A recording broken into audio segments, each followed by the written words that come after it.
चाहे जैसे मतलब सिर्फ वॉइस की ज़रूरत है।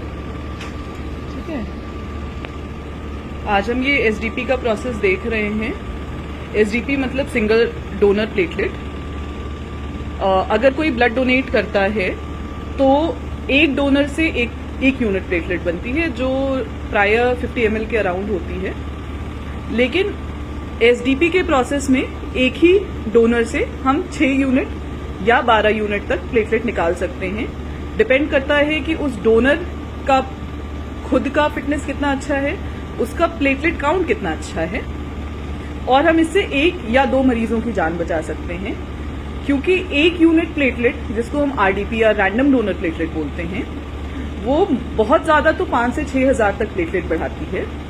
और जिन मरीजों को सच में प्लेटलेट की जरूरत होती है, कि जिनका काउंट 20,000 से कम है और कुछ ब्लीडिंग टेंडेंसी है, या जिनका 10,000 से कम है, वो कम से कम 4 या 6 यूनिट प्लेटलेट लगता है उनको सेफ जोन में आने के लिए, या उससे ज्यादा लग सकता है। तो उससे कम का बहुत फायदा नहीं होता है। अभी प्लेटलेट की इतनी क्राइसिस है इस डेंगू सीजन में, तो एफेरेसिस एक समाधान हो सकता है इस क्राइसिस का। अब कौन कर सकता है एफेरेसिस, कौन करा सकता है डोनेशन? तो कोई भी स्वस्थ व्यक्ति जिसका वजन 50 किलो से ज्यादा है, उम्र 18 से 60 वर्ष की है, जो रेगुलर डोनर्स हैं वो 62 वर्ष तक भी कर सकते हैं। उनका प्लेटलेट काउंट 1.5 लाख से ऊपर होना चाहिए, पर जितना ज्यादा हो उतना बेहतर होता है। स्वरूप रानी में हम लोग 2 लाख से ज्यादा पे कर रहे हैं, और जिनका 3 के ऊपर होता है उनसे हम एक साथ 2 एसडीपी यूनिट्स भी ले सकते हैं, जो कि 12 यूनिट प्लेटलेट के बराबर होगी।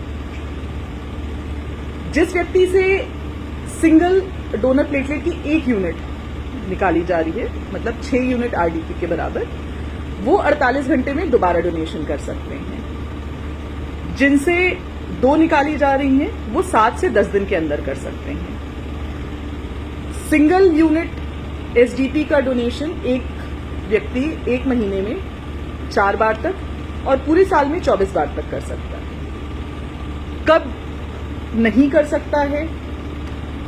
ये जो एफेरेसिस का प्रोसेस है, इसमें मरीज का खून निकलता है कलेक्शन प्रोसेस में, मशीन से सेपरेट होता है, प्लेटलेट अलग हो जाती हैं, और बाकी सारे कंपोनेंट्स प्लेटलेट के अलावा वो वापस ट्रांसफ्यूज हो जाते हैं। पर कभी कभी कुछ कंडीशन में ऐसा होता है कि कुछ रीट्रांसफ्यूजन रह जाता है, 20 ml, 50 ml, 80 ml। अगर किसी वजह से वो रह गया, रीट्रांसफ्यूजन कंप्लीट नहीं हुआ, तो मरीज को कोई दिक्कत तो नहीं होती है, पर उसको हम complete donation, complete blood donation मान लेते हैं।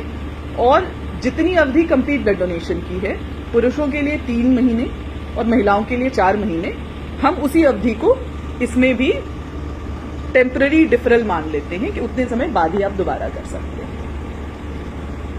इसके कोई खास नुकसान नहीं है, सिवाय कि चूंकि एंटीकोगुलेंट लगातार बॉडी में जा रहा होता है, तो थ्रू द प्रोसेस हम थोड़ा सा मरीज का इस मामले में ध्यान रखते हैं कि कुछ मुंह के आसपास सुन्नपन, टिंगलिंग, पेरिओरल टिंगलिंग जिसको बोलते हैं, वो अगर महसूस होती है तो बस उसका ध्यान रखते हैं, और उसके हिसाब से हम मशीन में कुछ वैल्यूज चेंज कर लेते हैं, एंटीकोगुलेंट का लेवल चेंज कर लेते हैं।